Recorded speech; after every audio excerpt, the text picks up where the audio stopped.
अब वो परेशान हो गईं। अब मेरे बच्चे को पानी कहां से मिलेगा? उन्हें पहले से ही मालूम था कि आसपास पानी का कोई नाम और निशान नहीं है, मगर क्या वो अपने प्यारे इस्माइल को प्यास से तड़पते हुए देख सकती थी? हरगिज नहीं। इसलिए उम्मीद का दामन थामे अपने बच्चे को जमीन पर लिटाया और सफा पहाड़ पर चढ़ गईं। शायद ऊपर से कोई पानी नजर आ जाए, मगर कुछ भी नजर ना आया। फिर दौड़कर मरवा पहाड़ पर चढ़ी, मगर वहां भी पानी का नामो निशान नहीं था।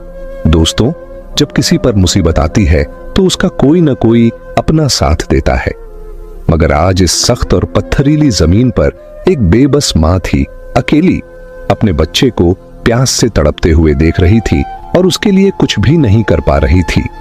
बीबी हाजरा की आंखों में आंसू थे।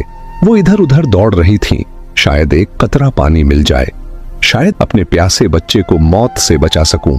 बस यही सोच थी, मगर हर तरफ सूखा ही सूखा था, न कहीं पानी न राहत। बीबी हाजरा मिस्र के बादशाह की बेटी थी, एक शहजादी जिसने बचपन महलों में गुजारा था। उन्होंने कभी ऐसी मुसीबत का सामना नहीं किया था।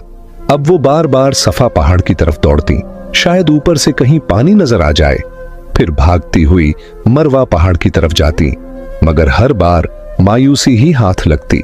जब बेटे का ख्याल आता तो दौड़कर वापस झोपड़ी की तरफ जाती, देखने के लिए कि मेरा बच्चा जिंदा है या नहीं। यह तलाश सुबह से दोपहर में बदल चुकी थी। धूप तेज होती जा रही थी, सूरज जैसे मक्का के पहाड़ों को जला रहा हो। बीबी हाजरा प्यास से बेहाल थीं और उनका मासूम बच्चा भी पानी के लिए बिलख रहा था। झोंपड़ी के अंदर वे बच्चा रो रहा था और बाहर उसकी मां हर तरफ पानी की तलाश में दौड़ रही थी। आखिरकार थक हार कर बीबी हाजरा सफा पर गिर पड़ी। अब उनके अंदर पानी की तलाश की भी हिम्मत नहीं बची थी। मौत उन्हें अपनी आंखों के सामने नजर आ रही थी। दूर से बच्चे के रोने की आवाज आ रही थी, मगर आज वो बेबस मां कुछ कर नहीं पा रही थी। उस बच्चे की तड़प देखकर उनकी आंखों से आंसू रुक ही नहीं रहे थे। वो बार बार अल्लाह से फरियाद करती रहीं, ऐ अल्लाह, मेरे बच्चे की हिफाजत कर। मैं उसे अपनी आंखों के सामने मरते नहीं देख सकती। मैं तो यहीं इस पहाड़ पर प्यास से मर जाऊंगी और मेरा बच्चा उस झोपड़ी में तड़प कर मर जाएगा। या रब, हम बेबस मां बेटों पर रहम फरमा। इतना कहकर उन्होंने एक पत्थर पर सिर रखा और आंखें बंद कर लीं, मगर बच्चे की रुलाई अभी भी उनके कानों में गूंज रही थी। और भला कोई मां अपने बच्चे को तड़पता छोड़ सकती है?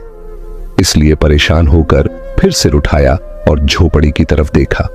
जो नजारा देखा वो देख